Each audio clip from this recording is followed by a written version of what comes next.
Dicho sea de paso, está a las claras cómo se ha ido deteriorando el respeto por la ley y por quienes deben hacerla cumplir, en este caso la policía, ¿no? Sin duda. Cuando no nos importa nada. Le doy la bienvenida a Analía Forti. Gracias, Analía, por estar con nosotros. Nos vas a dar el costado psicológico de todo esto. ¿Qué nos está pasando? Una parte, me parece que digamos, uno no está desacertado cuando dice la gente ya no le importa el tema del marco legal, pero también está muy violenta. Sí, es que en realidad son cosas que están muy vinculadas. A ver, en una sociedad en la que se ha quebrantado el respeto y la confianza en el orden, en la ley, en la norma, es una sociedad donde los ánimos van a estar exacerbados, van a estar crispados y donde como consecuencia del miedo va a aparecer la ira. No nos olvidemos que la base neurobiológica del ser humano es la emoción. Y de la misma manera que nuestros antepasados frente a un depredador tenían una reacción de ira, nos pasa exactamente lo mismo hoy. Lo que pasa es que simplemente lo que nos sucede es que lo que gatilla esa ira son otras situaciones. Cuando hay anomia, hay miedo. Porque la sociedad lo que siente es que no hay un marco normativo que la esté amparando. Frente a esta situación, ¿cómo aparece la protección a lo propio? A la propiedad, a los propios derechos. Bueno, se instaura la ley de la mano propia, ¿no? Esto de hacer justicia por mano propia. La quiero sumar justo con esto, sí. Analía, a la doctora. Es el brazo de la ley, si podríamos decirlo, o el costado de la ley. Pero eso ya es un deber moral, es una cuestión de la persona. Cumplir o no Ahora, cumplir. Ahora, cuando uno no lo cumple es un problema. El problema, el problema es cuando todos o toda una sociedad cada vez está cumpliendo lo menos. Que bueno, yo creo que ese es el gran problema. Este es el tema, por supuesto. Claro, ley tenemos, marco normativo tenemos. El problema es que se ha quebrantado el respeto al marco normativo. Entonces, cuando sucede esto, tenemos una sociedad preocupada por el default económico y tenemos un default moral. Este es el verdadero problema. Bien. Entonces, no es un tema menor, perdón, Analía, y quiero que incorporemos este dato. Vivimos momentos también de desesperanza, de enojo, de crisis económica. ¿Cómo juega eso en la cabeza de quienes estamos metidos en la sociedad? Claramente, esto tiene a ver un peso muy importante. ¿Por qué? Porque frente a situaciones donde hay muchos factores estresores, la desesperanza, problemas económicos, dificultades con el trabajo, aumenta claramente la irritabilidad. Esa irritabilidad, esos ánimos que están exacerbados, van imponiendo la ley de la iracundia. Y esto lo que hace es quebrantar la convivencia, porque no hay convivencia posible si no tenemos una regulación que sea efectiva, si no hay respeto a la ley, si no hay respeto al otro, si hemos perdido el respeto a las autoridades, a todo aquello que representa la ley. Hoy el concepto es que, la figura de la autoridad, que tiene como función proteger nuestros derechos, custodiarlos, hoy se la mira como aquella que vulnera nuestros derechos. Ahora, Analía, ¿cómo podemos hacer para frenar eso? Porque yo digo, te doy un ejemplo personal, ¿no? Sí. Me pasa mucho con los autos que estacionan sobre una rampa para discapacitados. No puedo entender cómo alguien dice, bueno, no encuentro lugar para estacionar, lo dejo tirado acá. Me da mucha ira, pero te pregunto, digo, técnicas para controlar eso. Yo lo que pienso en el clásico, contar hasta 10, porque digo, uno ve ese auto ahí y no salta sobre el capot, como el caso que vamos a ver después. ¿Cómo haces o cómo puede hacer alguien para controlarse y decir, bueno, a ver, ¿qué debería hacer? ¿Le saco una foto, lo denuncio? Pero ¿cómo hacer para no caer en la ira? Es la pregunta. Bueno, acá hay un trabajo importante que hay que hacer que tiene que ver con la educación de las emociones, aprender a gestionar las emociones. De hecho, hay muchísimos talleres, inclusive en hospitales públicos, que son gratuitos, donde se trabaja el control de las emociones, el manejo del enojo y de la ira. Esto que vos decís es real. Lo que pasa es que hay algo importante. Frente a una situación que me genera una emoción, que va a haber una reacción emocional, tiene que poder mediar el pensamiento para controlar la reacción, para no pasar al acto. Y hay algo que es anterior, porque nos tendríamos que ir, a quien tiene que aprender a manejar la ira, el enojo y gestionar sus emociones, pero también tenemos que ir hacia atrás y ver qué sucede con esta persona que estacionó el auto en la rampa. Entonces, la base de todo esto, el fondo, es un problema de educación. Es un problema de educación no academicista, es un problema de educación en valores, es un problema de educación moral. Que no solamente arranca en la familia, sino que también debe continuar en la sociedad. A propósito de reacciones desmedidas, quiero que vean este video, el que hacía referencia Andy. A mí, particularmente para mí, tiene el ranking número 1. Es el top 1 de las barbaridades del hombre que se sube en Constituyente y General Paz después de que hay un pequeño toque, un roce. Lejos de bajarse, fíjense lo que hace este hombre.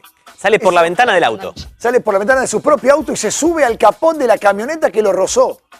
Miren lo que hace. ¿Sabés lo que está bueno, David, ahí incluso para preguntarle a Analía? Lo que le grita este señor arriba, o sea, saltando arriba del capot del auto, le dice, vos estás loco.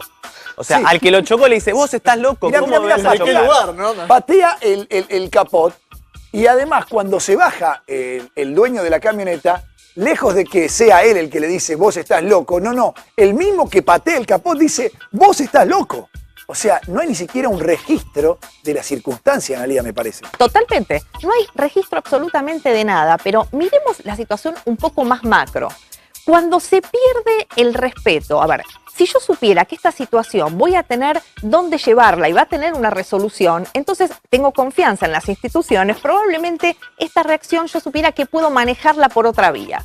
Por eso les decía, cuando se pierde la confianza en las figuras de autoridad y en las instituciones, empieza a instaurarse la ley de la mano propia. Esa es la ley de la ira. Cuando nosotros hablamos, que ahora es cotidiano, hablamos de corrupción, creemos que estamos hablando de un tema que ya está naturalizado. La corrupción es un tema muy grave, porque la corrupción lo que hace es, va de alguna manera esmerilando, desgastando toda la trama social.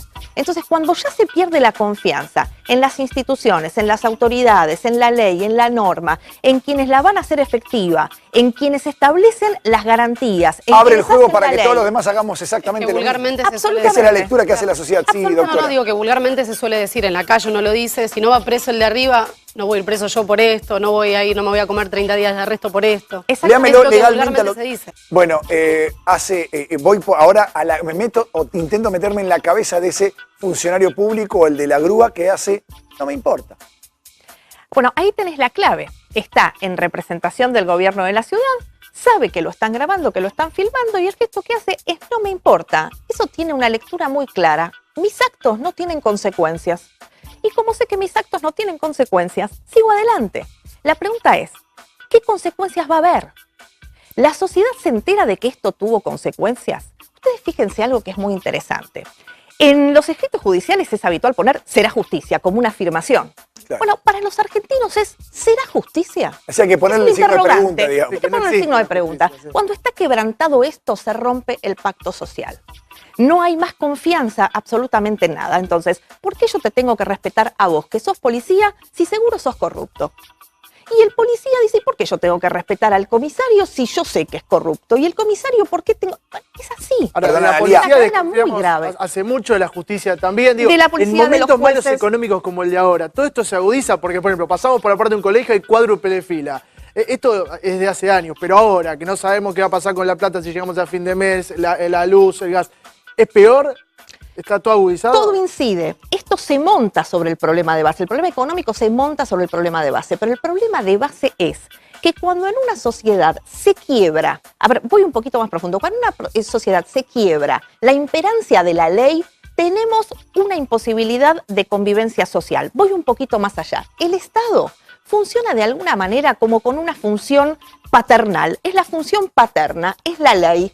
¿Qué pasa cuando en una familia hay hijos y tenemos un padre que no representa la ley? Esos hijos van a empezar a transgredir la norma, van a empezar a tener conductas que son problemáticas y que son transgresoras. Bueno, tenemos una sociedad donde la función paterna del Estado está quebrantada. Entonces nosotros que somos los hijos, los ciudadanos, empezamos a no respetar absolutamente Ahora, lo que a nada. mí me preocupa, Analía, puntualmente en el caso de la grúa, es que todas las grúas, y si no, dígame lo contrario, Doc, tiene un agente de policía.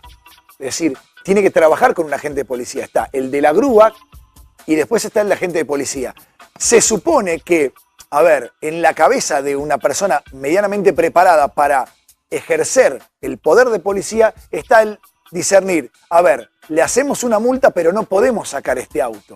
No nos importa. Sacamos igual, lo rayamos y gracias a Dios, entre otras cosas, no estaba el dueño del otro auto, porque ahí se agudizaba la situación. Imagínense cómo se pudo haber puesto el dueño. A mí, perdón, no hay que hacerlo, no lo repitan, pero yo me imagino esta situación hipotética. A mí una grúa sacándome el auto del costado y rayándome el propio, no soy al que le llevan el auto, soy el que está estacionado al lado. Me rayan y no le importa nada. Y el tipo me hace hombrito como que lo siento mucho y tengo seguro.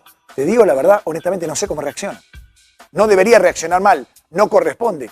Pero, ¿qué hago ante alguien que se supone es la ley y que tiene que respetar también la propiedad privada?